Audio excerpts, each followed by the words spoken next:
ನಮಸ್ಕಾರ ವೀಕ್ಷಕರೇ. ನಮಸ್ತೆ. ಸೊ ಮುನ್ಷಮ್ಮನವರು ಸಾಕಷ್ಟು ವಿಚಾರಗಳಲ್ಲಿ ಭೂತವೈದ್ಯ, ಆಯುರ್ವೇದ, ಅವ್ರದ್ದೇ ಒಂದು ಜ್ಞಾನ, ಅವರು ಪರಂಪರೆಯಿಂದ ಬಂದಿರೋ ಕೆಲವೊಂದು ವಿಚಾರಗಳಲ್ಲಿ ಸಾಕಷ್ಟು ಜನಕ್ಕೆ ಅವ್ರ ಪರಿಹಾರಗಳು ಕೊಡ್ತಾ ಬಂದವ್ರೆ. ಸೊ ಇವತ್ತೊಂದಷ್ಟು ಪ್ರಶ್ನೆಗಳು ಅವ್ರನ್ನ ಮಾತಾಡ್ಸೋಣ ಅಂತ ನಾವು ಬಂದಿದ್ದೀವಿ. ಸೊ ಮುನ್ಷಮ್ಮನ, ಈಗ ಅಮಾವಾಸ್ಯೆ ಹುಣ್ಣಿಮೆ ಅನ್ನೋದು ಒಂದು ತುಂಬಾ ಪ್ರಚಲಿತವಾಗಿರೋ ದಿನಗಳು.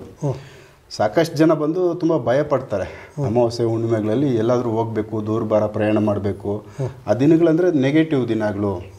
ಸ್ವಲ್ಪ ಅಂದರೆ ಈ ವಿಚಾರಗಳು ಗೊತ್ತಿರೋರಿಗೆ, ಯಾರಿಗಾದ್ರೂ ಈ ನೆಗೆಟಿವ್ಗಳ ಬಗ್ಗೆ ಒಂದಷ್ಟು ಐಡಿಯಾ ಇರೋರಿಗೆ ಈ ದಿನಗಳು ಕಂಡ್ರೆ ಭಯ ಪಡೋದು ಒಂದು. ಈ ಅಮಾವಾಸ್ಯೆ ಹುಣ್ಣಿಮೆಗಳಲ್ಲಿ ಏನಾಗುತ್ತೆ, ಏನಕ್ಕೆ ಆ ದಿನಗಳನ್ನ ನೋಡಿದ್ರೆ ಭಯ ಪಡಬೇಕು? ಕೆಲವೊಬ್ಬೊಬ್ಬರಿಗೆ ಅಮಾವಾಸ್ಯೆ ಹುಣ್ಣಿಮೆಗಳಲ್ಲಿ ತುಂಬ ತೊಂದರೆಗಳಾಗ್ತವೆ ಮನುಷ್ಯರಿಗೆ. ಆ ದುಷ್ಟಶಕ್ತಿಗಳಿಂದ ಆಗ್ತದೋ ಇಲ್ಲ ಇನ್ನೇನು ಬೇರೆ ಥರ ಆಗುತ್ತೋ ಗೊತ್ತಿಲ್ಲ. ಬಟ್ ಇವೆರಡು ದಿನಗಳ ಬಗ್ಗೆ ನಿಮ್ಮಲ್ಲಿರೋ ಅನುಭವ ಒಂದು ಕ್ಲಾರಿಟಿ ಕೊಡಿ. ಏನೆಲ್ಲ ಆ ದಿನಗಳಲ್ಲಿ ನಡೀತದೆ ಹೊರಗಡೆ ಅಂತ. ನಮಸ್ತೆ. ಸರ್ವ ಸ್ವದೇಶಿ ಮೀಡಿಯಾ ವೀಕ್ಷಕರಲ್ಲಿ ವಂದಿಸಿ, ಕರ್ನಾಟಕ ಜನತೆ ಅಲ್ಲದೆ ಯಾವುದೇ ಒಂದು ಪ್ರಾಂತ್ಯದಲ್ಲಿ ವಾಸ ಮಾಡ್ತಾ ಇರ್ತಕ್ಕಂಥ ವ್ಯಕ್ತಿಗಳಲ್ಲಿ ವಿನಂತಿ ಮಾಡಿ, ಈಗ ಅಣ್ಣವರು ಒಳ್ಳೆಯ ಪ್ರಶ್ನೆನ ನನ್ನ ಮುಂದೆ ಇಟ್ಟಿದ್ದಾರೆ. ಇದು ಜನತೆಗೆ ಅನುಕೂಲ ಆಗಬೇಕು. ಎಷ್ಟೋ ಜನಕ್ಕೆ ಈ ವಿಚಾರದಲ್ಲಿ ಅನುಭವ ಇರೋದಿಲ್ಲ. ಈಗ ನಮ್ಮನ್ನು ಯಾಕೆ ಪ್ರಶ್ನೆ ಮಾಡ್ತಾರೆ ಅಂದರೆ, ಅದರಲ್ಲಿ ನಮಗೆ ಆದಷ್ಟು ಜ್ಞಾನ ಇರುತ್ತೆ, ಅನುಭವ ಇರುತ್ತೆ. ಆ ಭೂತವೈದ್ಯಕ್ಕೆ ಸಂಬಂಧಪಟ್ಟು ಅಮಾವಾಸ್ಯೆ ಹುಣ್ಣಿಮೆಗಳಲ್ಲಿ ಏನೆಲ್ಲ ಮಾಡೋಕ್ಕೆ ಸಾಧ್ಯ ಆಗುತ್ತೆ, ಏನೆಲ್ಲ ಚಲನೆಗಳಿದೆ, ನೆಗೆಟಿವ್ ಎನರ್ಜಿ ಅಂದರೆ ಏನು, ಪಾಸಿಟಿವ್ ಎನರ್ಜಿ ಅಂದರೆ ಏನು, ದುಷ್ಟಶಕ್ತಿಗಳಂದರೆ ಏನು, ದಾಟದೋಷ ಅಂದರೆ ಏನು, ಮಾಟದೋಷ ಅಂದರೆ ಏನು, ಅದ್ರ ಬಗ್ಗೆ ನಾವು ಜ್ಞಾನ ಬೆಳೆಸ್ಕೊಂಡಿರ್ತೀವಿ. ಅದ್ರ ಪ್ರಕಾರ ನಮ್ಮ ಅನುಭವ ನಿಮಗೆ ಹಂಚಿ ಇಡಬೇಕು ಅನ್ನೋಂಥ ಒಂದು ಸದ್ಮನಸ್ಸಿನಿಂದ ನಮ್ಮನ್ನು ಪ್ರಶ್ನೆ ಮಾಡಿದ್ದಾರೆ ಅಣ್ಣ. ವಿಚಾರ ತಿಳಿಸ್ತೀನಿ. ಈಗ ಮೊದಲನೇದಾಗಿ, ಹುಣ್ಣಿಮೆ ಅಮಾವಾಸ್ಯೆನಲ್ಲಿ ಮನುಷ್ಯನ ಮನಸ್ಥಿತಿನಲ್ಲಿ ಏರಿಳಿತಗಳಾಗತ್ತೆ, ಸಮಸ್ಯೆಗಳಾಗತ್ತೆ, ಅವ್ರ ಮನಸ್ಥಿತಿ ಬದಲಾಗತ್ತೆ. ಅನಾರೋಗ್ಯ ಸಮಸ್ಯೆ ಇದ್ದರೆ ಏರಿಳಿತಗಳು, ಮಸ್ತು ಎಲ್ಲ ರೀತಿಯಲ್ಲಿ ತೊಂದರೆ ತಾಪತ್ರೆಗಳು, ಭಯಭ್ರಾಂತರಾಗಂಥ ಮನಸ್ಥಿತಿಗಳು, ಹಿಂಗೆಲ್ಲ ಇರ್ತದೆ. ಇಲ್ಲಿ ಮೊದಲನೇದು ಒಂದು ಪಾಯಿಂಟ್ ಕೊಡ್ತೀನಿ ನಿಮಗೆ. ಸಮುದ್ರಕ್ಕೆ ಯಾರಾದರೂ ಬುದ್ಧಿ ಹೇಳಿದ್ದಾರಾ? ಆಕಾಶಕ್ಕೆ ಬುದ್ಧಿ ಕಳಿಸಿದಾರಾ? ಭೂಮಿಗೆ ಬುದ್ಧಿ ಕಳಿಸಿದಾರಾ? ಯಾರ್ದಾದ್ರೂ ಒಂದು ಹತೋಟಿನಲ್ಲಿ ಪಂಚಭೂತಗಳಿದ್ದಾವ ಅಂತ ನಾನು ಪ್ರಶ್ನೆ ಮಾಡ್ತೀನಿ. ಯಾಕೆ ಮಾಡ್ತೀನಿ ಅಂದರೆ, ಅದು ನಿಮ್ಮ ತಲೆಗೆ ಹೋಗಿ ಅರ್ಥ ಮಾಡ್ಕೋಬೇಕು. ಹುಣ್ಣಿಮೆ ಅಮಾವಾಸ್ಯೆಗಳಲ್ಲಿ ಸಮುದ್ರ ಅಲೆಗಳು ಯಾವ ರೀತಿ ಇರ್ತದೆ? ಏರಿಳಿತಗಳಿರ್ತದೆ. ಅಮಾವಾಸ್ಯೆ ಹುಣ್ಣಿಮೆಗಳಲ್ಲಿ ಅಲೆಗಳು ಜಾಸ್ತಿ ಆಗ್ತದೆ, ಕಡಿಮೆ ಯಾಕಾಗಲ್ಲ? ಅದು ಪ್ರಕೃತಿ ನಿಯಮ ಅಂತ ಅಂದ್ಕೋಬಾರ್ದು, ಪ್ರಕೃತಿ ವಿಕೋಪ ಅಂದ್ಕೋಬೇಕು. ಅದು ನಾವು ಅರ್ಥ ಮಾಡ್ಕೋಬೇಕು. ಪಂಚಭೂತಗಳಲ್ಲಿ ಎಷ್ಟೋ ಏರುಪೇರುಗಳಿದ್ದಾಗ ಮನುಷ್ಯನಲ್ಲಿ ಯಾಕೆ ಆಗಬಾರ್ದು ಏರುಪೇರು? ಪಂಚಭೂತಗಳು ಬೇರೆ, ನಾವು ಬೇರೆನಾ? ನಮ್ಮಲ್ಲಿಲ್ವಾ ಪಂಚಭೂತಗಳು? ಭೂಮಿ, ಆಕಾಶ, ಪಾದ, ತಲೆ, ಗಾಳಿ, ಅಗ್ನಿ, ವಾಯು ನಮ್ಮಲ್ಲಿಲ್ವಾ? ಇದೇ ಪಂಚಭೂತಗಳಿಗೆ ಸಂಬಂಧಪಟ್ಟಂಥ ನಮ್ಮ ಶರೀರ.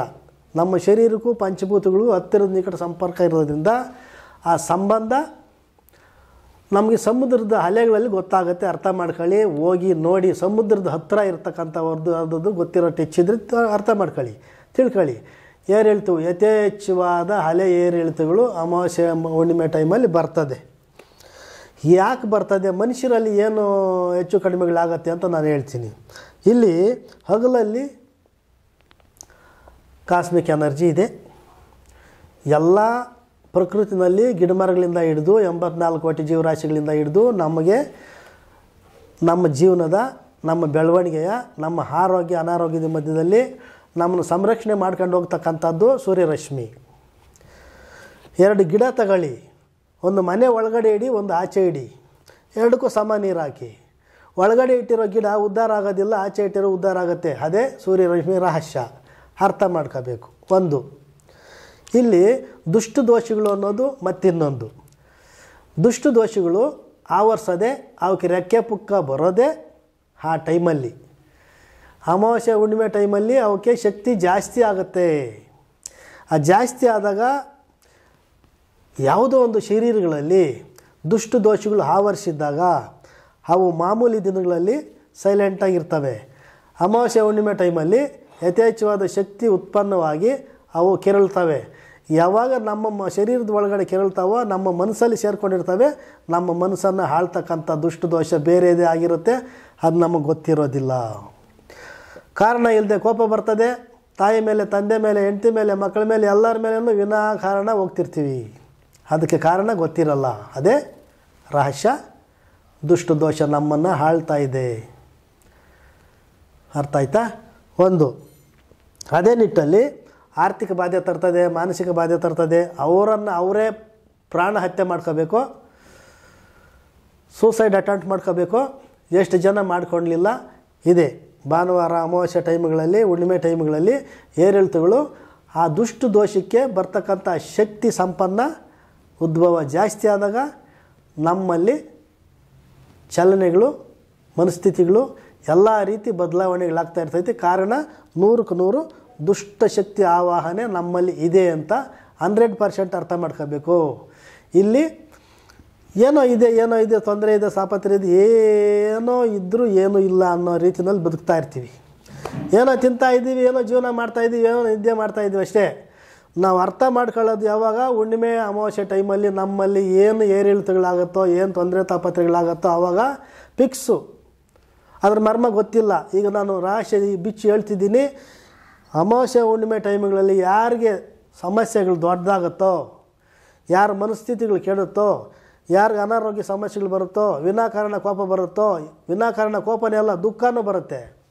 ಒಬ್ಬರಿಗೆ ಕೋಪ ಬರುತ್ತೆ, ಇನ್ನೊಬ್ರಿಗೆ ದುಃಖ ಬರುತ್ತೆ. ಮನಸ್ಸು ಸಂಪೂರ್ಣವಾಗಿ ವಿಚಲಿತವಾಗ್ತದೆ.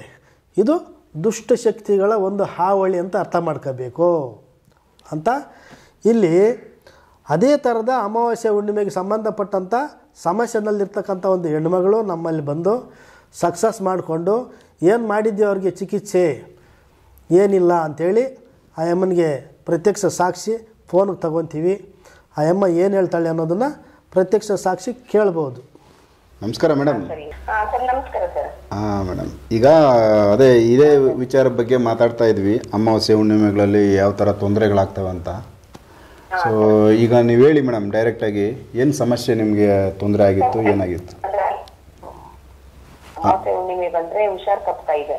ಯಾವ ತರ ಹುಷಾರ್ ತಪ್ತಾ ಇದೆ ಅನ್ಸಿರ್ತಿರ್ಲಿಲ್ಲ, ಎಲ್ಲ ಆಗ್ತಾ ಇರ್ಲಿಲ್ಲ, ಇಲ್ಲ ಕೈ ಕಾಲು ನೋವು ಬರೋದು, ಮತ್ತೆ ನನ್ನ ಇದ್ರೆ ಎಲ್ಲ ಮಾಡಿಸ್ತಾ ಇದೆ. ಆದ್ರೆ ಅಲ್ಲಿ ಏನು ಇರ್ತಿಲ್ಲ ಸರ್. ಕೇಳಿಸ್ತಾ ಇದೆಯಾ ಸರ್? ಈಗ ಕೇಳಿಸ್ತಾ ಇದೆ, ಹೇಳಿ ಮೇಡಮ್. ಆತರ ಎಲ್ಲ ಚೆಕ್ ಮಾಡ್ತಿದ್ರು, ಏನೋ ಇರ್ತಾ. ಮತ್ತೆ ನನಗೆ ಅಮಾವಾಸ್ಯೆ ಹುಣ್ಣಿಮೆ ಹಿಂದಿನ ದಿವಸ, ಇಲ್ಲ ಅಮಾವಾಸ್ಯೆ ಆಗಿ 2 ದಿವಸ ಈ ತರ ಪ್ರಾಬ್ಲಮ್ ಆಗ್ತಾ ಇತ್ತು. ಫೈನಾನ್ಷಿಯಲ್ ತುಂಬಾ ಪ್ರಾಬ್ಲಮ್ ಆಗ್ತಾ ಇತ್ತು ನನಗೆ. ಆಗ ನಾನು ಸ್ವಾಮಿಗಳ ಹತ್ರ ಬಂದು 1-8 ತಿಂಗಳು ಮುಂಚೆ ಸುದರ್ಶನ ಚಕ್ರ ತಗೊಂಡೋಗಿದ್ವಿ. ಅದು ತಗೊಂಡು ಬಂದು ಮನೆಯಲ್ಲಿ ಪೂಜೆ ಮಾಡೋದಕ್ಕೆ ಹೇಳಿದ್ರು. ಪೂಜೆ ಮಾಡಿದ ಮೇಲೆ ನನಗೆ ಅಮಾವಾಸ್ಯೆ ಪೌರ್ಣಮಿನಲ್ಲಿ ಏನು ಪ್ರಾಬ್ಲಮ್ ಆಗ್ತಿರ್ಲಿಲ್ಲ. ದಿನೇ ಕಡಿಮೆ ಆಗ್ತಾ ಹೋಗ್ತಾ ಇತ್ತು. ಆತರ ನೆಗೆಟಿವ್ ಏನಾಗ್ತಿದೆ ಅದೆಲ್ಲ. ಮತ್ತೆ ನನ್ ಹೆಲ್ತ್ ಚೆನ್ನಾಗ್ ಆಗ್ತಾ ಇತ್ತು. ಫೈನಾನ್ಷಿಯಲ್ ನನಗೆ ಇಂಪ್ರೂವ್ಮೆಂಟ್ ಆಯ್ತು. ಮತ್ತೆ ಮನೆಯಲ್ಲೂ ಏನೋ ಖುಷಿ ಇರುತ್ತೆ, ಆಕ್ಟಿವ್ ಆಗಿರ್ತೀನಿ. ಈಗ ಹೊರಗ್ತಾರಲ್ಲ, ಅದಕ್ಕೂ ನನ್ ತುಂಬಾ ಚೆನ್ನಾಗಿ ಹೆಲ್ಪ್ ಆಗಿದೆ ಆ ಚಕ್ರ ತಗೊಂಡ್ ಮೇಲೆ. ಅದಕ್ಕೂ ಮುಂಚೆ ನಾನು ಈ ತರ ಇರ್ಲಿಲ್ಲ. ತುಂಬಾನೇ ಫೈನಾನ್ಷಿಯಲ್ ಪ್ರಾಬ್ಲಮ್ ಇತ್ತು, ನನ್ನ ಹೆಲ್ತ್ ಅಲ್ಲೂ ಪ್ರಾಬ್ಲಮ್ ಆಗ್ತಾ ಇತ್ತು. ಈ ಗುರುಗಳ ಹತ್ರ ಬಂದು ಆಮೇಲೆ ಅವ್ರು ಕೊಟ್ಟಿದ್ದು ದರ್ಶನ ಚಕ್ರ ತಂದ ಮೇಲೆ ನನಗೆ ತುಂಬಾನೇ ಹೆಲ್ಪ್ ಆಗಿದೆ. ಈಗ ನಮ್ಗೇನು ಪ್ರಾಬ್ಲಮ್ ಇಲ್ಲ, ಚೆನ್ನಾಗಿದೆ ಸರ್. ಯಾವ ತರ ತೊಂದರೆಗಳು ಅನುಭವಿಸ್ತಾ ಇದ್ರಿ ಮೊದಲು? ಸರ್, ನನ್ಗೆ ಅಮಾವಾಸ್ಯೆ ಪೌರ್ಣಮಿ ಬಂದ್ರೆ ಹುಷಾರ್ ತಪ್ಪೋದು, ಊಟ ಮಾಡಕ್ ಆಗ್ತಿರ್ಲಿಲ್ಲ. ಮತ್ತೆ ಕಾಲ್ ನೋವು ಬರ್ತಾ ಇತ್ತು, ಕಾಲ್ ಎತ್ತಿ ಮುಂದಕ್ಕೆ ಇಡಕ್ ಆಗ್ತಾ ಇರ್ಲಿಲ್ಲ. ಮಂಡಿ ನೋವು ಬರ್ತಾ ಇತ್ತು, ಇಲ್ಲ ಪಾದ ನೋವು ಬರ್ತಾ ಇತ್ತು. ಊಟ ಹೊಟ್ಟೆ ಎಷ್ಟಾಗ್ತಾ ಇರ್ಲಿಲ್ಲ. ಯಾವಾಗ್ಲೂ ಊಟ ಮಾಡಿದೀನಿ ಅನ್ನೋ ತರ ಫೀಲ್ ಆಗ್ತಾ ಇತ್ತು. ಈ ತರ ಎಲ್ಲ ಎಫೆಕ್ಟ್ ಆಗ್ತಾ ಇತ್ತು ಸರ್. ಬೇರೆ ದಿನಗಳಲ್ಲಿ ಈ ತರ ಸಮಸ್ಯೆ ಇರ್ತಾರೆ ಇಲ್ವಾ? ಇಲ್ಲ, ಬೇರೆ ದಿವಸದಲ್ಲಿ ಇರ್ತಾ ಇರ್ಲಿಲ್ಲ. ಅಮಾವಾಸ್ಯೆ ಪೌರ್ಣಮಿ ದಿವಸ, ಇಲ್ಲ ಹಿಂದಿನ ದಿವಸ, ಇಲ್ಲ ಒಂದೊಂದ್ ತಿಂಗಳಲ್ಲಿ ಅಮಾವಾಸ್ಯೆ ಆಗಿ ಮಾರನೆಗೆ ಈ ತರ ಆಗ್ತಾ ಇತ್ತು ಅಷ್ಟೇ. ಅದು 1-2 ದಿವಸ ಬಿಟ್ರೆ ಮತ್ತೆ ಕಂಟಿನ್ಯೂ ಚೆನ್ನಾಗಿರ್ತಾ ಇದೆ. ಮತ್ತೆ ಅಮಾವಾಸ್ಯೆ ಪೌರ್ಣಮಿ ಬಂದ್ರೆ ಇದೇ ಎಫೆಕ್ಟ್ ಆಗ್ತಾ ಇತ್ತು ನಮ್ಗೆ. ಸೊ ಬೇರೆ ಕಡೆ ಎಲ್ಲೂ ಇದ್ರ ಬಗ್ಗೆ ನೀವು ಕ್ಲಿಯರ್ ಆಗಿರ್ಲಿಲ್ಲ? ಹೋಗಿದ್ದೆ ಸರ್, ಹೋಗಿದ್ದೆ ನಾನು 1-2-3 ಕಡೆ. ಆದ್ರೆ ನನಗೆ ಅಲ್ಲೇನು ಅಷ್ಟು ಸ್ಯಾಟಿಸ್ಫ್ಯಾಕ್ಷನ್ ಆಗ್ಲಿಲ್ಲ. ಇಲ್ಲಿಗೆ ಬಂದ ಮೇಲೆ ನನಗೆ ಕ್ಲಿಯರ್ ಆಗಿರೋದು. ಓಕೆ, ಈಗ ಮುಂಚಮ್ಮನವರು ಸುದರ್ಶನ ಚಕ್ರ ಕೊಟ್ಟರು ನಿಮಗೆ, ಅಲ್ಲಿಂದ ನಿಮಗೆ ಇವೆಲ್ಲ ಸಮಸ್ಯೆ ಕ್ಲಿಯರ್ ಆಗೈತೆ? ಹೌದು ಸರ್. ಓಕೆ, ಅದನ್ನು ಯಾವ ಥರ ಪೂಜೆ ಮಾಡೋದು ಅವೆಲ್ಲ ನಿಮಗೆ ತಿಳಿಸ್ಕೊಟ್ಟಿದ್ದಾರೆ? ಅದು ನೀವು ಮಾಡ್ತಾ ಇದ್ದೀರಾ ರೆಗ್ಯುಲರ್ ಆಗಿ? ಮಾಡ್ತಾ ಇದ್ದೀನಿ. ಅಂದ್ರೆ ನೀವು ವಾರಗಳಲ್ಲೆಲ್ಲ ಏನ್ ಮಾಮೂಲಿ ಎಲ್ಲ ಫೋಟೋಗಳಿಗೆ ಏನ್ ಪೂಜೆ ಮಾಡ್ತೀರಾ ಕೊಟ್ಟಿತ್ತು, ಅದೇ ತರನೇ ಮಾಡಿ ಅಂತ ಹೇಳಿದ್ರು. ನಾವು ಡೈಲಿ ಹೇಗೆ ಪೂಜೆ ಮಾಡ್ಕೊಂಡ್ ಬಂದಿರ್ತೇವೆ ಅದೇ ತರನೇ. ಸೊ ಎಲ್ಲ ಒಳ್ಳೇದಾಗ್ತಾ ಇದೆ ಮತ್ತೆ ಅಲ್ಲಿಂದ? ಎಲ್ಲ ಒಳ್ಳೇದಾಗ್ತಾ ಇದೆ ಸರ್, ತುಂಬಾನೇ ಒಳ್ಳೇದಾಗಿದೆ ನನಗೆ. ಓಕೆ, ಒಳ್ಳೇದಾಗಿದೆ. ಚಕ್ರ ತಂದು ಪೂಜೆ ಮಾಡಿದ್ಮೇಲೆ ತುಂಬಾ ಒಳ್ಳೇದಾಗಿದೆ. ನೆನ್ಸ್ಕೊಳ್ಬೇಕು ನಾನು ಅವರನ್ನ. ಸೊ ಇವಾಗ ಯಾರಿಗಾದ್ರೂ ತೊಂದರೆ ನಿಮ್ಮ ತರ ಇರೋರು ಅದನ್ನ ಬಳಸ್ಬೋದು ಅಂತ ಹೇಳ್ಬೋದು ನೀವು? ಬಳಸ್ಬೋದು ಸರ್. 100% ಇಲ್ಲ 200% ನಾನೇ ಗ್ಯಾರಂಟಿ ಇದ್ದೀನಿ. ಯಾಕಂದ್ರೆ ನನಗದು ಏನಾಗಿದೆ ಬೆನಿಫಿಟ್ ನನಗೆ ಗೊತ್ತಾಗಿದೆ ಅಂತ. ಒಳ್ಳೇದಾಗ್ಲಿ. ಅವರು ಒಬ್ಬ ಸ್ಕೂಲ್ ಟೀಚರು, ಎಜುಕೇಟೆಡ್. ಒಳ್ಳೇದಾಯ್ತು. ಇನ್ನೂ ಅವರು ಎಜುಕೇಟೆಡ್, ಅನ್ಎಜುಕೇಟೆಡ್ ಅಲ್ಲ. ಹೌದು. ಅನ್ಎಜುಕೇಟೆಡ್ ಆದರೆ ಒಂಥರ, ಇವ್ರು ಎಜುಕೇಟೆಡ್. ಅರ್ಥ ಆಯ್ತಾ? ಎಜುಕೇಟೆಡ್, ಸ್ಕೂಲ್ ನಡೆಸ್ತಿದ್ದಾರೆ. ಆಗಿಂದ ನಾನು ಈ ತರ ನಂಬುತ್ತಾ ಇರ್ಲಿಲ್ಲ ಇದನ್ನೆಲ್ಲ. ಮತ್ತೆ ಹೆಂಗ್ ನಂಬಿದ್ರಿ? ಮತ್ತೆ ನನ್ನ ಪ್ರಾಬ್ಲಮ್ ಇರುತ್ತೆ ಅಂತ ಸತ್ಯ ಇದ್ರೆ ಎಲ್ಲ ನಂಬ್ತಾರೆ. ಅಂದ್ರೆ ನೀವು ಓನ್ ಸ್ಕೂಲಾ ಮೇಡಮ್ ನಿಮ್ದು? ಅರ್ಥ ಆಗಿದೆ. ಸೂಪರ್, ಒಳ್ಳೇದಾಯ್ತು. ಮತ್ತೆ ನಿಮ್ಗೆ ಇದು ಅನುಭವಕ್ಕೆ ಬಂದೈತೆ ಅಂದ್ರೆ ಇದು ಸಾಮಾನ್ಯ ಜನಗಳಿಗೆ ಇನ್ನೂ ಈಸಿಯಾಗಿ ನಂಬಲೇಬೇಕು ಸರ್. ಅವ್ರು ಯಾರೇ ಆದ್ರೂ ನಂಬಲೇಬೇಕು. ಯಾಕಂದ್ರೆ ನಾನೇ ಇದ್ದೀನಲ್ಲ ಸಾಕ್ಷಿಗೆ. ಮುಂಚೆ ನಾನ್ ನಂಬ್ತಾ ಇರ್ಲಿಲ್ಲ. ಹೇಳ್ತಾ ಇದ್ರು ಸರ್ ಬೇರೆ ಯಾರಾದ್ರೂ ಜನಗಳು ಹೇಳ್ತಾ ಇದ್ರು, ನೀವು ಹೋಗಿ ದೇವಸ್ಥಾನಗಳ ಹತ್ರ ಹೋಗ್ರಿ, ಈ ತರ ಬಂದ ಪೂಜೆ ಮಾಡಿಸ್ಕೊ ಬನ್ನಿ ಅಂತ ಹೇಳ್ತಾ ಇದ್ರು. ನಾನು ಅದನ್ನೆಲ್ಲ ನಂಬ್ತಾ ಇರ್ಲಿಲ್ಲ.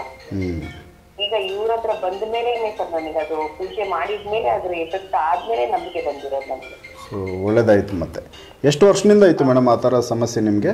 ನಾನು ಒಂದು 5-6 ಇಯರ್ಸ್ ಇಂದ ಇತ್ತು ಸರ್. 17-18 ಇಂದ 2017-18 ಇಂದ ಇತ್ತು.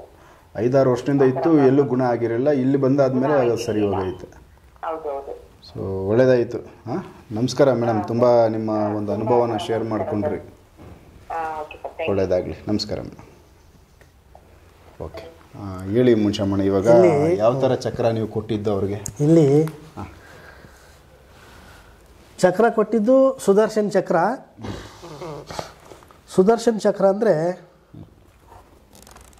ಮೆಥಡ್ಗಳು ಸುಮಾರಿದ್ದಾವೆ. ಇದು ಸುದರ್ಶನ್ ಚಕ್ರ. ನನ್ನ ಚಕ್ರಗಳಲ್ಲಿ ಪ್ರತ್ಯೇಕತೆ ಏನಿರುತ್ತಂದರೆ, ಸುದರ್ಶನ್ ಚಕ್ರ ಎಲ್ಲರೂ ಮಾಡ್ತಾರೆ, ಅದಲ್ಲ. ಅಲ್ಲೇ ಒಂದು ಚಾರ್ಟ್ ಐತೆ, ಕೊಡು.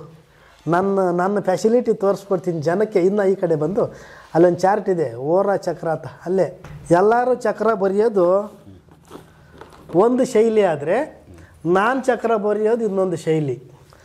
ಯಾವ ಥರ ಬರಿತೀನಿ ಅಂದರೆ, ಈಗ ನನಗೆ ಚಕ್ರ ಸ್ಥಾಪನೆ ಒಪ್ಪಂದ ಕೊಟ್ಟರೆ ನಾನು ಟೈಮ್ ಜಾಸ್ತಿ ತೊಗೊತೀನಿ. ಯಾಕೆ ಅಂದರೆ, ಇಲ್ಲಿ ಇದು ಭಾನುವಾರ ಅಲ್ವಾ, ಹಗಲು ರಾತ್ರಿ. ಹೌದು. ಈ ಭಾನುವಾರ ಹಗಲಲ್ಲಿ ನಿಮಗೆ ಶುಕ್ರ ಎಲ್ಲಿದೆ, ಶುಕ್ರ ದೇಶ ಎಲ್ಲಿದೆ? 1 ಅವರ್ ಇಲ್ಲಿದೆ. 4.15 ಅಂದರೆ ಮಧ್ಯಾಹ್ನ ಐತೆ. ನಾನು ಮಧ್ಯಾಹ್ನ ಆಚೆ ಸೂರ್ಯ ಮುಳುಗೋ ಟೈಮಲ್ಲಿ ನಾನು ಬರೆಯಲ್ಲ, ಸೂರ್ಯ ಹತ್ತೋ ಟೈಮಲ್ಲಿ ಬರಿತೀನಿ. ಈಗ ನಮಗೆ 7 ದಿನದಲ್ಲಿ ಸೂರ್ಯ ಹತ್ತೋ ಟೈಮಲ್ಲಿ ನಮಗೆ ಯಾವ್ಯಾವ ವಾರ ಸಿಗುತ್ತೆ ತಗೊಳ್ಳಿ. ಇಲ್ಲಿ ಶುಕ್ರವಾರ, ಇಲ್ಲಿ ಆದಿವಾರ. ಹಾಂ, ಇಲ್ಲಿ 7ರಿಂದ 8 ಗಂಟೆಗೆ ಸಿಗುತ್ತೆ ನಮಗೆ ಶುಕ್ರ ದೇಶ. ಹೌದು. ಆಯಿತಾ? ಆಮೇಲೆ ಸೋಮವಾರ ನಮಗೆ ತಗೊಳ್ಳಿ 11ರಿಂದ 12ಕ್ಕೆ ಶುಕ್ರ ದೇಶ ಇಲ್ಲಿದೆ. ಮಂಗಳವಾರ 8ರಿಂದ 9 ಗಂಟೆಗಿದೆ, ಇನ್ನೆಲ್ಲಿ ಇಲ್ಲ. ಬುಧವಾರ ತಗೊಳ್ಳಿ, ಸಿಗಲಿಲ್ಲ, ಹೊಟ್ಟೋಯ್ತು ಆಚೆಗೆ. ಮಧ್ಯಾಹ್ನ ಮೇಲೆ ಆಯಿತು, ಅದು ಅಲ್ಲಿಲ್ಲ, ಬುಧವಾರ ಬರೀಲಿಲ್ಲ. ಗುರುವಾರ 9ರಿಂದ 10 ಗಂಟೆಗೆ ಸಿಕ್ತು ಅಷ್ಟೇ. ಶುಕ್ರವಾರ ನೋಡಿ, ಫಸ್ಟು 6 ಗಂಟೆಯಿಂದ 7 ಗಂಟೆಗೆ ಸಿಕ್ತು, ಬೆಳಗ್ಗೆನೇ ಸಿಕ್ತು. ಇಲ್ಲಿ ಮಧ್ಯಾಹ್ನದಿಂದ ಆಚೆ ಆಗೋಯ್ತು, 2 ಅವರ್ ಇದೆ ಅವತ್ತು, ಅದು ಹೊಟ್ಟೋಯ್ತು. 1 ಗಂಟೆಯಿಂದ 2 ಗಂಟೆಗೆ ಹೊಟ್ಟೋಯ್ತು.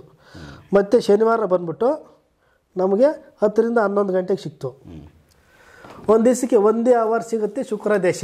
ಆ ಟೈಮಲ್ಲೇ ಬರಿತೀನಿ. ಓಕೆ.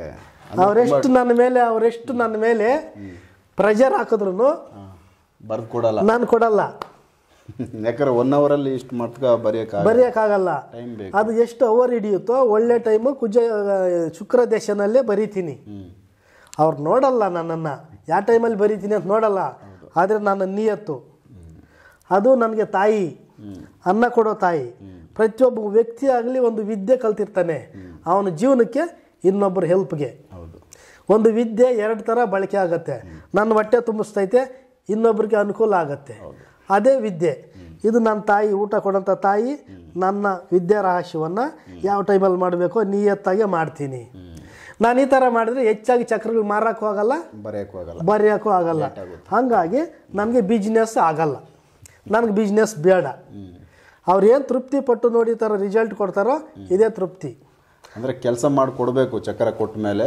ಹಾಗಾಗಿ ಅದು ಕೆಲಸಕ್ಕೆ ಅದು ಚಕ್ರ ಬರಿಬೇಕಾದ್ರೆ ಏನೆಲ್ಲ ಒಂದು ಚೌಕಟ್ಟಿದೆ, ಸೊ ಆ ಚೌಕಟ್ಟಲ್ಲೇ ಕೆಲಸ ಮಾಡೋದು ನೀವು. ಹೌದು, ಆ ಸಮಯ ಏನಿದೆಯೋ ಆ ಸಮಯಕ್ಕೆ ಕರೆಕ್ಟಾಗಿ ನಾನು ಬದ್ಧನಾಗಿದ್ದು ಅದೇನು ರೂಲ್ಸ್ ಇದೆಯೋ ಆ ರೂಲ್ಸ್ನೇ ಫಾಲೋ ಮಾಡಿ ಚಕ್ರ ಬರಿತೀನಿ.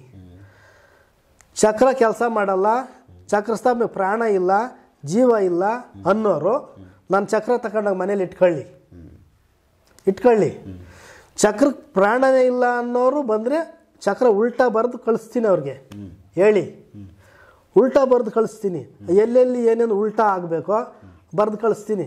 ಸವಾಲಾಗಿ ಸ್ವೀಕರಿಸಿ ನನ್ನ ಚಕ್ರ ಕೆಲಸನೇ ಮಾಡಲ್ಲ ಅಂತಂದು ಹೇಳೋರಿಗೆ ನಾನು ಉಲ್ಟಾ ಬರೆದು ಕಳಿಸ್ತೀನಿ. ಅವ್ರಿಗಾಗೋದೆಲ್ಲ ಉಲ್ಟಾ ಆಗುತ್ತೆ. ಅಂದರೆ ಬೆಳವಣಿಗೆ ಹೋಗಿ ಕುಂಠಿತ. ಹೌದು, ವಾಪಸ್ ಬರ್ತಾರೆ. ಅವಾಗಲ್ಲಿ ಕನ್ಫರ್ಮ್ ಆಯ್ತಲ್ಲ ಚಕ್ರದಲ್ಲಿ. ಚಕ್ರದಲ್ಲಿ ಜೀವ ಇದೆಯಾ ಜೀವ ಇಲ್ವಾ ಅಂತ ಅವ್ರಿಗೆ ಗೊತ್ತಾಗುತ್ತೆ. ಮಾಡೋ ಕೆಲಸಗಳೆಲ್ಲ ಉಲ್ಟಾ ಹೊಡಿತದೆ. ಉಲ್ಟಾ ಬರೀತೀನಿ ನಾನು. ನಾನೀಗಲೂ ಕುಂತ್ಕೊಂಡ್ರೆ ನಾನು ಏನು ವರ್ಣಮಾಲೆ ಏನು ನೀವೇನು ಬರೀತೀರ ಅದನ್ನ ಉಲ್ಟಾ ಬರೀತೀನಿ. ನಾವು ರೆಗ್ಯುಲರ್ ಬರೆಯೋ ಪದ. ಹೌದು, ನೀವು ಕುಂತ್ಕೊಂಡು ಬರೀರಿ. ಅವ್ರೇನೋ ಒಂದು ಸ್ಟೋರಿ ಹೇಳ್ತಾ ಇರ್ತಾರೆ, ನೀವು ಕನ್ನಡದಲ್ಲಿ ಹಿಂಗೆ ಬರಿತಾ ಹೋಗಿ. ಹೌದು, ಅದನ್ನೇ ನಾನು ಹಿಂಗಿಂದ ಹಿಂಗೆ ಬರಿತಾ ಬರ್ತಾ ಇರ್ತೀನಿ ಉಲ್ಟಾ. ಅದೇ ಸಮಯದಲ್ಲೇ, ಅಷ್ಟೇ ಸಮಯದಲ್ಲೇ ಅಷ್ಟೇ ಫಾಸ್ಟಾಗೆ ಬರಿತೀನಿ. ಅರ್ಥ ಆಯ್ತಾ? ಕೊಡೋಣ ಬೇರೆಯವ್ರ ಕೈಗೆ. ಅದು ಕರೆಕ್ಟಾಗಿ ಬರ್ದಿದ್ದೀನ ಇಲ್ಲ ನೋಡಲಿ. ನೀವೇನು ಸ್ಟೋರಿ ಬರ್ದಿರ್ತೀರೋ ಅದೇ ಸ್ಟೋರಿನೇ ಅದೇ ಸಮಯದಲ್ಲಿ ನಾನು ಉಲ್ಟಾ ಬರ್ಕೊಂಬಂದಿರ್ತೀನಿ. ಅಕ್ಷರನೇ ಉಲ್ಟಾ. ಓಕೆ, ಈ ಥರ ಇರುತ್ತೆ. ಅಂದರೆ ಅದು ಕೆಲಸನೂ ಉಲ್ಟಾ ಮಾಡ್ತದೆ ಅವಾಗ. ಹೌದು, ಇದೇನು ಸೀದಾ ಸುದರ್ಶನ ಏನು ಸೀದಾ ಇದೆಯೋ ಹೌದು, ಆ ಸೀದಾ ಮಾಡಿದ್ರೆ ಇಂಪ್ರೂವ್ ಮಾಡ್ತದೆ. ಇಂಪ್ರೂವ್ ಮಾಡ್ತದೆ. ಯಾರಾದರೂ ಅವ್ರಿಗೆ ತೊಂದರೆ ಮಾಡೋರಿದ್ದು ಪದೇ ಪದೇ ಪದೇ ಪದೇ ಪದೇ ಪದೇ ಪದೇ ಪದೇ ಅಂಥ ಕುಟುಂಬಗಳಿಗೆ ಸಮಸ್ಯೆ ಮಾಡ್ತಾ ಮಾಡ್ತಾ ಮಾಡ್ತಾ ಬರ್ತಾ ಇದ್ರೆ ಆವಾಗ ನಾನು 2 ಚಕ್ರ ಕೊಡ್ತೀನಿ ಅವ್ರಿಗೆ. 2 ಚಕ್ರ ಕೊಡ್ತೀನಿ. ಒಂದು ಚಕ್ರದಲ್ಲಿ ಸೀದಾ ಇರೋ ಚಕ್ರದಲ್ಲಿ ಅವ್ರ ಕುಟುಂಬ ಹೆಸರು, ಅವ್ರ ದೇವ್ರ ಹೆಸರು, ಅವ್ರ ಗೋತ್ರ ಎಲ್ಲ ಹೇಳಿ ಬರೆದು ಕೊಡ್ತೀನಿ. ಅದನ್ನು ದೇವ್ರ ಮನೇಲಿ ಇಟ್ಕೊ ಅಂತ ಹೇಳ್ತೀನಿ. ಅವ್ರಿಗೆ ತೊಂದರೆ ಕೊಡುವಂಥ ಹೆಸರುಗಳಲ್ಲಿ ಬರೆದು ಅದರಲ್ಲೆಲ್ಲ ಉಲ್ಟಾ ಇರುತ್ತೆ. ಅವ್ರಿಗೆ ತೊಂದರೆ ಕೊಡೋರ ಹೆಸರುಗಳು ಉಲ್ಟಾ ಇರುತ್ತೆ. ಆ ಉಲ್ಟಾ ಬರೆದು ಮನೆಯಿಂದ ಆಚೆ ಇಡಿ ಅಂತ ಹೇಳ್ತೀನಿ. ಸೊ ಇದು ಈ ಥರ ಐತೆ. ಆಚೆಗೆ ಮಖ ತಿರುವಿ ಮನೆಯಿಂದ ಆಚೆ ಇಟ್ಬಿಡಿ. ಅದು ಕಾಣಿಸಿದಂತೆ ಒಂದು ತೆಳ್ಳಗಿರೋದೊಂದು ಬಟ್ಟೆ ಒದಿಸಿ ಕವರ್ ಮಾಡಿ ಆಚೆ ಇಡಿ. ಓಪನ್ ಆಗಿಟ್ರೆ ನೋಡ್ತಾರೆ ಯಾಕೆ ಆಚೆ ಇಟ್ಟಿದ್ದಾರೆ ರೇಖು ಅಂತ. ನಾನು ತೆಳ್ಳಗಿರೋದೊಂದು ಇದು ಬರುತ್ತೆ, ಅದು ಬಟ್ಟೆ ಏನೋ ಹೇಳ್ತಾರೆ, ಬಿಳೆ ಬಟ್ಟೆ ಇಲ್ಲ ಕೆಂಪದ ಬಟ್ಟೆ, ಲೈನಿಂಗ್ ಕ್ಲಾತು ಹಿಂಗೆ ಮಖಕ್ಕೆ ಹಾಕೊಂಡು ನೋಡಿದ್ರೆ ನಮ್ಗೆ ಕಾಣುತ್ತೆ.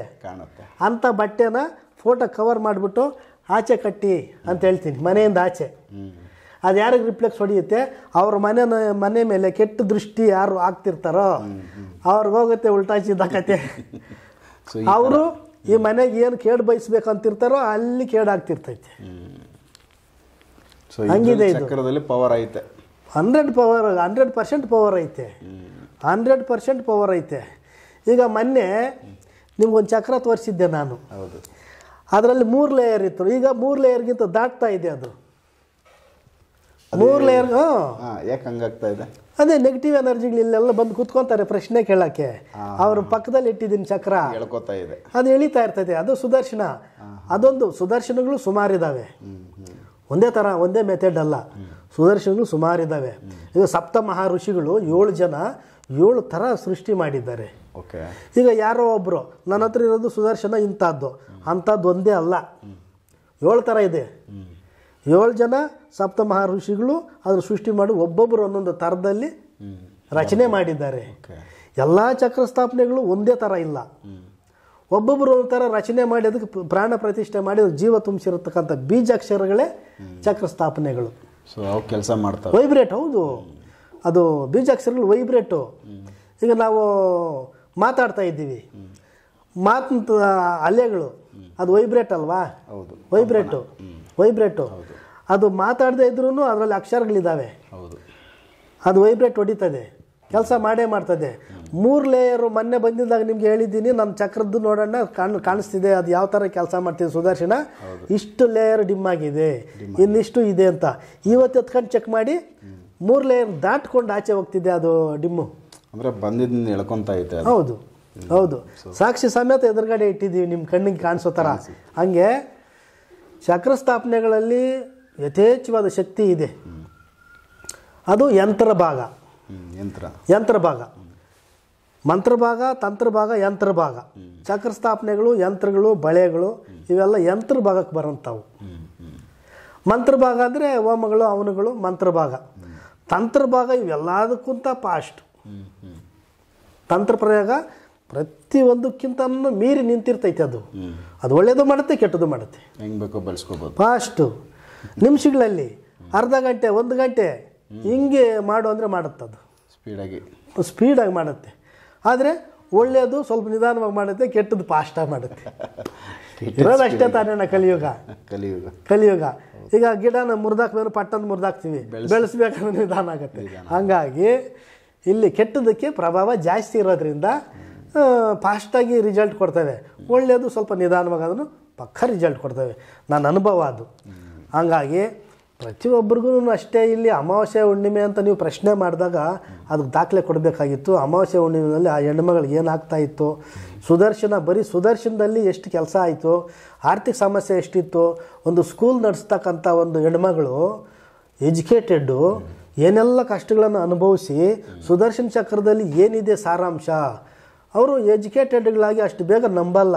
ಹೇಳ್ತಿದ್ದಾಳೆ ಹೆಣ್ಮಗ, ನಾನು ನಂಬ್ತಾ ಇದ್ದೋಳಲ್ಲ, ನನ್ನ ಕಷ್ಟವನ್ನು ನಾನು ನುಂಗಲಾರದೆ ಆ ಸ್ಥಿತಿಗೆ ಬಂದಾಗ ನಂಬಬೇಕಾಯ್ತು. ಇದು ಎಲ್ಲರದು ಇಷ್ಟೇ, ಎಲ್ಲ ಎಜುಕೇಟೆಡ್ಗಳದ್ದು ಇಷ್ಟೇ. ಕೇಳಿ, ಗಾದೆಯನ್ನು ಸಂಕಟ ಬಂದಾಗ ವೆಂಕಟರಮಣ. ಹೌದು ಹೌದು. ಈಗ ನಡೀತಿದೆ, ನಡ್ಕೊಂಡು ಹೋಗ್ತಾ ಇದ್ದೆ, ಅವ್ರಿಗೆ ಯಾವುದು ಬೇಕಿಲ್ಲ,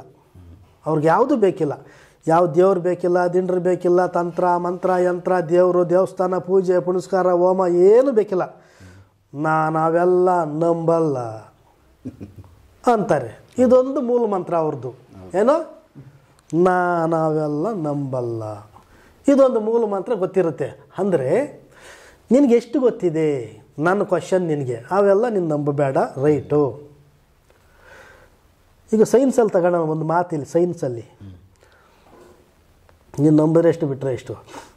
ಸೈನ್ಸಲ್ಲಿ ಕಿವಿ, ಮೂಗು, ಕಣ್ಣು, ನಾಲಿಗೆ, ಹಲ್ಲು, ಹಾರ್ಟು, ಚರ್ಮ ಎಲ್ಲ ಅವಯವಗಳು ಎಷ್ಟಿದ್ದಾವೋ ಈಗ ಅಷ್ಟು ಅವಯವಗಳಿಗೂ ಸಪ್ರೇಟ್ ಡಾಕ್ಟರ್ಗಳು. ಕಣ್ಣು ಸ್ಪೆಷಲಿಸ್ಟು. ಹೌದು, ಸ್ಪೆಷಲಿಸ್ಟು. ಒಂದು ಕಾಲದಲ್ಲಿ ಎಲ್ಲದಕ್ಕೂ ಒಬ್ಬರೇ. ಹೌದು, ಫುಲ್ ಬಾಡಿನ ಸ್ಕ್ಯಾನ್ ಮಾಡ್ತಿದ್ರು ಕಣ್ಣಲ್ಲೇ. ಇಲ್ಲಿ ಬೆರಳಿಡ್ತಾಯಿದ್ರು, ನಾಡಿ ಪರೀಕ್ಷೆ ಮಾಡ್ತಾಯಿದ್ರು.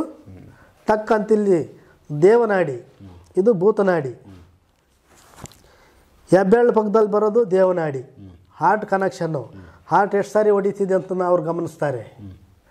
ನಾವು ಗಮನಿಸ್ತೀವಿ, ಇಲ್ಲಿ ಗಮನಿಸಿ ನೋಡಿ ಹಾರ್ಟ್ ಕರೆಕ್ಟಾಗಿದೆಯಾ, ಆಯಿತು, ನಾವು ಇಲ್ಲಿ ಬೆರಳಿಡ್ತೀವಿ. ಇದು ಭೂತನಾಡಿ, ತುಂಬ ಸಣ್ಣದಾಗಿರ್ತದೆ. ಇದೇ ಭೂತನಾಡಿ, ಇದು ಕಸರತ್ತು. ಇಲ್ಲಿ ಭೂತನಾಡಿ ಹಿಡ್ಕೊಂಡು ಇಲ್ಲಿ ನೋಡಿದ್ರೆ ಈ ಕಡೆ ಸೈಡಲ್ಲಿ ಇರುತ್ತೆ, ಸಣ್ಣದಾಗಿರುತ್ತೆ, ತುಂಬ ಸಣ್ಣದಾಗಿರುತ್ತೆ, ಸೂಕ್ಷ್ಮವಾಗಿ. ಅದಕ್ಕೆ ಭೂತ ಅಂತ ಹೇಳೋದು. ಭೂತ ಅಂತ ಭೂತ ಅನ್ನೋದ್ರ ಅರ್ಥ ತೀರಾ ತೀರಾ ತೀರಾ ತೀರಾ ಸಣ್ಣ ಸೈಜು ಅಂತ. ಭೂತ ವೈದ್ಯ ಅಂದರೆ ಅತಿ ಸೂಕ್ಷ್ಮವಾದಂಥ ವಿದ್ಯೆ, ಅತಿ ಸೂಕ್ಷ್ಮವಾದಂಥ ಸೈನ್ಸು ಅಂತ. ಭೂತ ಅನ್ನೋ ಪದಕ್ಕೆ ಅದೇ ಅರ್ಥ. ತೀರಾ ಸಣ್ಣದಾಗಿರ್ತೈತೆ. ನಿಧಾನವಾಗಿ ಅದನ್ನು ಗಮನಿಸಿದ್ರೆ ನಮ್ಗೆ ಗೊತ್ತಾಗುತ್ತೆ ಶರೀರದಲ್ಲಿ ಏನಿದೆ ಅಂತ. ಈ ಕಡೆ ನಮಗೆ ಸಿಕ್ಕಿದ್ರೆ ಭೂತ ಪ್ರೇತಗಳಿಗೋ, ದುಷ್ಟ ದೋಷಗಳಿಗೋ, ಅಥವಾ ಇನ್ಯಾವುದೋ ದುಷ್ಟ ದೋಷಗಳಿಗೆ, ಆಮೇಲೆ ದಾಟ ದೋಷಗಳು, ಮಾಟ ದೋಷಗಳು, ಪ್ರಪಂಚದಲ್ಲೆಲ್ಲ ಇರ್ತಕ್ಕಂಥ ದೋಷಗಳು ಇಲ್ಲಿ ಗೊತ್ತಾಗುತ್ತೆ ಭೂತನಾಡಿನಲ್ಲಿ. ಶರೀರದಲ್ಲಿ ಏನಾದರೂ ಸಮಸ್ಯೆ ಉದ್ಭವ ಆಗಿದೆ ಅಂದರೆ ಸೈನ್ಸ್ಗೆ ಸಂಬಂಧಪಟ್ಟಂಥ ಸಮಸ್ಯೆಗಳನ್ನ ನಾವು ತಿಳ್ಕೊಬೇಕಾದ್ರೆ ದೇವನಾಡಿ, ಹೆಬ್ಬೆರಳು ಪಕ್ಕದಲ್ಲಿ ಏನು ಡಾಕ್ಟ್ರ್ ಏನು ಕೈ ಇಡ್ತಿದ್ರು ಆಗಿನ ಕಾಲದಲ್ಲಿ, ಅಲ್ಲಿ ಕೈ ಇಡ್ತೀವಿ. ಇದು ಹಾರ್ಟನ್ನು ತೋರಿಸ್ತದೆ, ಎಷ್ಟು ಸಾರಿ ಬಡಿತಿದೆ ಹಾರ್ಟು ಅಂತ. ಇದು ಭೂತನಾಡಿ, ಇದು ದೇವನಾಡಿ ಅಂತ ನಾವು ಕರೆಯೋದು. ಸೊ ಎರಡು ರನ್ನಿಂಗ್ ಇರುತ್ತೆ. ಇರುತ್ತೆ. ಎರಡು ರನ್ನಿಂಗ್ ಇರುತ್ತೆ. ಈಗಿನ ಕಾಲದಲ್ಲಿ ಡಾಕ್ಟ್ರು ಅಂತ ಬಂದಾಗ ನಾನು ಏನು ಕೇಳ್ತೀನಿ ಅಂದರೆ, ನನಗೆ ಅನುಭವ ಇಲ್ಲ ಅಂದರೆ ನಾನು ನಂಬಲ್ಲ ಅನ್ನೋ ಮಾತಿಗೆ ಅರ್ಥ. ನಂಬೋದೇನಿದೆ, ಬಿಡೋದೇನಿದೆ. ಕಣ್ಣಲ್ಲಿ ನೋಡಿದ್ರೆ ನೀನು ನಂಬಬೇಕು, ನಾನು ನಂಬಬೇಕು. ಸತ್ಯ ಅಲ್ಲಿ ಏನೋ ನಿಮ್ಮ ಅನುಭವಕ್ಕೆ ಬಂದರೆ ನೀನು ನಂಬಬೇಕು, ನಾನು ನಂಬಬೇಕು. ಅನುಭವಕ್ಕೆ ಬರೋವರೆಗೂ ನೀನು ಅನುಭವಕ್ಕೆ ಪಡ್ಕೊಳ್ಳಿಲ್ಲ. ಕಿವಿ ಸ್ಪೆಷಲಿಸ್ಟ್ಗೆ ಕಣ್ಣು ವಿಚಾರ ಗೊತ್ತಿಲ್ಲ. ಹೌದು. ಹಾರ್ಟ್ ಸ್ಪೆಷಲಿಸ್ಟ್ಗೆ ಚರ್ಮ ಸಮಸ್ಯೆದು ಗೊತ್ತಿಲ್ಲ. ಒಂದಕ್ಕೊಂದು ಹಾಗೆ ಚೇಂಜ್. ಮೂಳೆನಲ್ಲಿರ್ತಕ್ಕಂಥ ಸಮಸ್ಯೆ, ಮೂಳೆಗೆ ಏನೋ ಸ್ಪೆಷಲಿಸ್ಟ್ ಇದ್ದಾರೋ ಅವರು ಕಿವಿ ವಿಚಾರ ಗೊತ್ತಿಲ್ಲ. ಅವರು ಸಪ್ರೇಟ್ ಮಾಡ್ಕೊಂಡು ಸಲೀಸಾಗಿ ಅವರು ಸೈನ್ಸ್ ನಡ್ಕೊಂಡು ಹೋಗ್ತಿದೆ. ಅಂದರೆ ಎಲ್ಲ ಒಂದನ್ನೇ ಒಬ್ಬರೇ ಮಾಡೋಕ್ಕಾಗಲ್ಲ ಅಂತಂದೇಳಿ ಅದನ್ನು ಹಿಂಗಿಡ್ಸ್ಕೊಂಡು ಈಜಿಯಾಗಿರುತ್ತೆ, ಸ್ಪೆಷಲಿಸ್ಟ್ಗಳಾಗಬೇಕಲ್ವಾ, ಈಜಿಯಾಗಿರುತ್ತೆ ಅಂತ ಅವರು ವಿಭಾಗಗಳು ಮಾಡ್ಕೊಂಡು ಅವರು ಮಾಡ್ಕೊಂಡಿದ್ದಾರೆ. ಸಂತೋಷನೇ. ಆದರೆ ಈ ಥರ ಭಾಗಗಳು ಮಾಡ್ಕೊಂಡಿದ್ದಾರೆ. ಈ ಭಾಗದಲ್ಲಿರ್ತಕ್ಕಂಥ ಜ್ಞಾನ ನಿನಗೆ ಈ ಭಾಗದಲ್ಲಿ ಇದೆಯಾ? ಇಲ್ಲ, ಸಿಗಲ್ಲ. ಕಿವಿಗೆ ನೀನು ಸ್ಪೆಷಲಿಸ್ಟು, ಕಣ್ಣಿಗೆ ನೀನು O+. ಗೊತ್ತಿಲ್ಲ. ಅಷ್ಟೇ ತಾನೇ ಇಲ್ಲಿರೋದು. ಕಣ್ಣಿನ ವಿಚಾರ ಕೇಳಿದ್ರೆ ಕಣ್ಣಿನ ವಿಚಾರ ಅಲ್ಲಿ ಹೋಗಿ ಆಯ್ ಹಾಸ್ಪಿಟ್ಲ್ಗೆ ಹೋಗು. ಹೌದು ಅಲ್ವಾ? ಬೇರೆ ಕಡೆ ತೋರಿಸ್. ಅಲ್ಲಿ ಡಾಕ್ಟ್ರ್ ಹತ್ರ ಹೋಗ್ಬಿಟ್ಟು, ಸರ್ ಕಣ್ಣಲ್ಲಿ ಏನೋ ನನಗೆ ಇದಾಗ್ತಿದೆ ಅಂದರೆ, ಕಣ್ಣು ಹಾಸ್ಪಿಟ್ಲ್ಗೆ ಹೋಗಪ್ಪ. ಕಣ್ಣು ಹಾಸ್ಪಿಟ್ಲಲ್ಲಿ ಹೋಗ್ಬಿಟ್ಟು ಹಲ್ಲು ತೋರಿಸ್ರಿ, ಹಲ್ಲು ಹಾಸ್ಪಿಟ್ಲ್ ಹತ್ರ ಹೋಗಪ್ಪ ಅಂದರೆ ಅವ್ರಿಗೇನು ಅದ್ರ ಅರ್ಥ ಗೊತ್ತಿಲ್ಲ, ಅನುಭವ ಇಲ್ಲ. ಸೊ ಭೂತ ವೈದ್ಯನೋ ಅದ್ರ ಬಗ್ಗೆ ಅನುಭವ ಬರೋವರೆಗೂ ಅದು ಗೊತ್ತಿಲ್ಲ. ಸೊ ಐತೆ ಅದ್ರ ಅನುಭವಸ್ಥರು. ಈಗ ಕಣ್ಣು ಕಣ್ಣು ಡಾಕ್ಟರ್ ಹತ್ರ ಹೋಗಿ ಕಣ್ಣು ಹೇಳಿದ್ರೆ ನೋಡಲ್ವಾ ಅವರು? ಅವ್ರಿಗೆ ಗೊತ್ತಿರುತ್ತದು. ಕಣ್ಣಿನ ವಿಚಾರ ಪೂರ್ತಿ ಸ್ಪೆಷಲಿಸ್ಟ್ ಅವರು, ಗೊತ್ತಿರುತ್ತೆ. ಅದ್ರ ಬಗ್ಗೆ ಅವ್ರು ಏನು ಬೇಕಾ ಮಾಹಿತಿ ಕೊಡ್ತಾರೆ. ಈ ಥರ ಐತೆ. ಅಮಾವಾಸ್ಯೆ ಹುಣ್ಣಿಮೆಗಳಲ್ಲಿ ಬೆಸ್ಟ್. ನಾವೀಗ ಆಲ್ಮೋಸ್ಟ್ ವಿಚಾರ ಚೆನ್ನಾಗಿ ತಿಳಿಸಿದ್ದೀರ ನೀವು. ಏನು ಎಚ್ಚರಿಕೆ ತಗೋಬೇಕು ನಮ್ಮ ವೀಕ್ಷಕರು ಯಾರನ್ನ ಅವ್ರಿಗೆ? ಏನು ಸಿಂಪಲ್ ಆಗಿ ಒಂದು ಎಚ್ಚರಿಕೆ ಕೊಡಿ. ಈಗ ನಮ್ಮ ಸ್ವದೇಶ್ ಮೀಡಿಯಾ ವೀಕ್ಷಕರಲ್ಲಿ ತಿಳುವಳಿಕೆ ಕೊಡೋದು, ಎಚ್ಚರಿಕೆ ಕೊಡೋದು, ಅಮಾವಾಸ್ಯೆ ಹುಣ್ಣಿಮೆ ಟೈಮ್ಗಳಲ್ಲಿ ಈಗಾಗಲೇ ಆವರಿಸಿರ್ತಕ್ಕಂಥ ದೋಷಗಳಿಗೆ ಯಾರಿಗಾದ್ರು ಇದ್ದರೆ ಈ ಅನುಭವ ಪಡ್ಕೊಳ್ಳಿ. ಇಂಥ ವೈರೇಷನ್ಗಳಾಗ್ತದೆ. ಆದ್ದರಿಂದ ಪಾರಾಗೋದಕ್ಕೆ ರೆಮಿಡಿ ಹೇಳ್ತೀವಿ ನಾವು ಅಷ್ಟೇ. ರೆಮಿಡಿನಲ್ಲಿ ನಿಮಗೆ ಪರಿಹಾರ ಆಗ್ಬೋದು ಅಥವಾ ನಮ್ಮನ್ನು ಭೇಟಿ ಆಗ್ಬೋದು. ಒಂದು, ಇನ್ನು ಮುಂದೆ ಈ ಎಪಿಸೋಡ್ ನೋಡಿದ ಮುಂದೆ ತಿಳುವಳಿಕೆ ಅನ್ನೋ ರೂಪದಲ್ಲಿ ಅದಕ್ಕೊಂದು ರೆಮಿಡಿ ಹೇಳ್ತೀವಿ. ನೀವು ಆರಾಮಾಗಿ ಸಂಜೆ 5 ಗಂಟೆಗೆ 4 ಗಂಟೆ ಮೇಲೆ ನೀವು ಸ್ನಾನ ಮಾಡಬೇಕಂದ್ರೆ ಸ್ನಾನ ಮಾಡಿ ತಲೆ ಆರೋ ತನಕ ನೀವು ಬರಬೇಡಿ, ಆಚೆ ಹೊರಗಡೆ ಬರಬೇಡಿ. ಒಂದು ವೇಳೆ ಬಂದರೆ ಕೂದಲು ಬಿಟ್ಕೋಬೇಡಿ, ಗಾಳಿಗೆ ಹಿಂಗೆ ಬಿಟ್ಬಿಡೋದು. ಹಿಂಗೆ ಈ ಬ್ರಹ್ಮಮುಡಿ ಅಂತಕ್ಕಂಥದ್ದು ಹಿಂದೆ ಕೂದಲು ಗಂಟಾಕ್ತಾರೆ. ಆ ಕೂದಲು ಗಂಟಾಕಬೇಕು. ಗಂಟಾಕಿದ್ರೆ ದುಷ್ಟ ದೋಷಗಳು ಆವರಿಸೋದಿಲ್ಲ. ಒಂದು ನಿಮ್ಮ ಮನೆಯಲ್ಲಿ ಮಸಿ ಇದ್ದರೆ, ಈಗ ಮಸಿ ಪಾತ್ರೆಗಳೇ ಇಲ್ಲ, ಯಾವುದೇ ಒಂದು ಟೈಮ್ ಮಸಿ ಬೊಟ್ಟಿಟ್ಕೊಳ್ಳೋದಕ್ಕೆ ನಿಮ್ಗೆ ಅಸಹ್ಯ ಆಗುತ್ತಾ? ಹಣೆಯಲ್ಲಿ ಮಸಿ ಬೊಟ್ಟಿಟ್ಕೋಬೇಡ. ಹೆಣ್ಣು ಮಕ್ಕಳಾದರೆ ಬಲಗಡೆ ರೆಪ್ಪೆಗೆ ಉಜ್ಕೋ, ಇಲ್ಲಿ ಉಬ್ಬಿಗೆ. ಗಂಡಸರಾದರೆ ಬಲಗಡೆ ಥರ ಹಿಂಗೆ ಉಜ್ಕೋ. ಮಸಿ ಅಷ್ಟೇ. ಮಸಿ ಇಲ್ಲ ನಿಮ್ಮ ಮನೆಯಲ್ಲಿ. ಈಗ ಪಾತ್ರೆಗಳಲ್ಲಿ ಇಲ್ಲ, ಒಂದು ಕಾಟಿಗೆ ಡಬ್ಬಿ ಇಟ್ಕೋಬೋದು, ಅಥವಾ ಐಬ್ರೋ ಇಟ್ಕೋಬೋದು. ಐಬ್ರೋ ಕಪ್ಪು ಬಣ್ಣ ಯಾವುದಾದ್ರೂ ಇರಲಿ. ಕಪ್ಪು ಬಣ್ಣ ಇದ್ರೆ ಶನೇಶ್ವರ ಭಗವಂತ. ಶನೇಶ್ವರರ ಕಡೆ ಯಾವುದು ಬರಲ್ಲ. ಕಪ್ಪು ಬಣ್ಣನೇ ಶನೇಶ್ವರ. ಐಬ್ರೋ ಪೆನ್ಸಿಲ್ ಇರುತ್ತೆ ಎಲ್ಲ ಮನೆಗಳಲ್ಲಿ. ಅದನ್ನ ಹಿಂಗೆ ಹೇಳ್ಕೊಳ್ಳಿ. ನೀವು ಐಬ್ರೋ ನಾವು ಯಾವಾಗೂ ಮಾಡ್ಕೊತೀನಿ ಅಂದರೆ ನೀನು ಯಾವಾಗೂ ಮಾಡ್ಕೊಳ್ಳೋದು ಮೇಕಪ್ ಮಾಡ್ಕೊಳ್ಳೋವಾಗ, ಸ್ನಾನ ಮಾಡಿ ಮೇಕಪ್ ಮಾಡ್ಕೊಂಡು ಆಚೆ ಹೋಗೋವಾಗ ನೀನು ಐಬ್ರೋ ಮಾಡ್ಕೊತೀಯ. ಹಂಗಲ್ಲ. ಸ್ನಾನ ಮಾಡಿ ನೀನು ಆಚೆ ಈಚೆ ಓಡಾಡುವಾಗ ನೀನು ಮೇಕಪ್ ಮಾಡ್ಕೊಳಕ್ಕಿಂತ ಮುಂಚೆನೇ ಇಲ್ಲಿ ಕಪ್ಪುದು ಗೆರೆ ಹಿಂಗೆ ಹೇಳ್ಕೊ. ದುಷ್ಟ ದೋಷಗಳು ದೂರ ಆಗ್ತವೆ, ಬರಲ್ಲ. ಈಗ ಮಸಿ ಇಲ್ಲ, ಹಳೆ ಕಾಲದಲ್ಲಿ ಮಸಿ ಇತ್ತು, ಇಲ್ಲ. ಆಮೇಲೆ ಹೆಣ್ಣು ಮಕ್ಕಳು ಎಡಗಾಲದ ಪಾದದ ತಳಗಡೆಗೆ ಗೆರೆ ಎಳಿಬೇಕು ಮಸಿಯಲ್ಲಿ. ಐಬ್ರೋ ಪೆನ್ಸಿಲು ಅಷ್ಟೇ. ಈಗ ಕಾಲ ಬದಲಾವಣೆ ಆಯಿತು, ಮಸಿ ಸಿಗಲ್ಲ ನಿಮಗೆ. ನಿಮ್ಮ ಮನೇಲಿ ಐಬ್ರೋ ಪೆನ್ಸಿಲು ಎಡಗಾಲ ಕೆಳಗಡೆ ಒಂದು ಗೀಟ್ ಹಿಂಗೆ ಹೇಳ್ಕೊಳ್ಳಿ, ಹಿಂಗೆ ಎಳೀರಿ. ಒಂದು ಬರ್ದಂಗೆ ಬರೀರಿ. ಎಡಗಾಲ ಕೆಳಗಡೆ ಪಾದಕ್ಕೆ ಇಲ್ಲೊಂದು ಗೀಟ್ ಎಳೀರಿ, ಏನೂ ಬರಲ್ಲ. ಕಪ್ಪು ಗೆರೆ ಇದ್ರೆ ಏನೂ ಬರಲ್ಲ, ಇದು ಸತ್ಯ. ಹಂಗಾಗಿ ಅದು ಇಲ್ವಾ, ಐಬ್ರೋನು ಇಲ್ವಾ, ಒರಿಜಿನಲ್ ಸುಣ್ಣ ಕಾಲಿಗೆ ಹಚ್ಚಬಾರ್ದು. ಒರಿಜಿನಲ್ ಸುಣ್ಣನ ತಗೊಂಡು ಇಲ್ಲೇನು ಬ್ರಹ್ಮಮುಡಿ ಸ್ಥಳ ಇದೆಯೋ ಕೂದಲು ಗಂಟಾಕೋದು ಮುಚ್ಚಲ್ಗುಣಿ ಅಂತ ಕರೀತಾರೆ ಆಡು ಭಾಷೆನಲ್ಲಿ. ಮುಚ್ಚಲ್ಗುಣಿ ಈಗ ನೋಡಿ ಗುಣಿ ಇರುತ್ತೆ ಹಿಂದೆ ಭಾಗದಲ್ಲಿ, ಈ ಭಾಗದಲ್ಲಿ ಗುಣಿ ಇರುತ್ತೆ ಮುಚ್ಚಲ್ಗುಣಿ. ಆ ಮುಚ್ಚಲ್ಗುಣಿ ಭಾಗದಲ್ಲಿ ಸುಣ್ಣ ಇಷ್ಟು ಸವರಿ ಅಷ್ಟೇ. ನೀವು ಜಡೆ ಗಂಟಾಕೋ ಜಾಗದಲ್ಲಿ ಸುಣ್ಣ ಇಷ್ಟು ಸುಣ್ಣ ಇಟ್ಟರೆ ಯಾವುದಕ್ಕೆ ಆಗಲಿ ದುಷ್ಟ ದೋಷಗಳಿಗೆ ಅದ್ರ ಸುಳಿಗೆ ಸುಣ್ಣ ಇಟ್ಟಂಗೆ ಹೋಯ್ತು, ಅದ್ರ ಸುಳಿಗೆ ಸುಣ್ಣ ಇಟ್ಟಂಗೆ. ಆದರೆ ನಾವು ನಮ್ಮ ಸುಳಿ ಇರೋದು ಈ ಜಾಗದಲ್ಲಿ ನಾವು ಇಟ್ಕೊಳ್ಳೋಂಗಿಲ್ಲ. ಮುಚ್ಚಲ್ಗುಣಿನಲ್ಲಿ ಇಡಬೇಕು.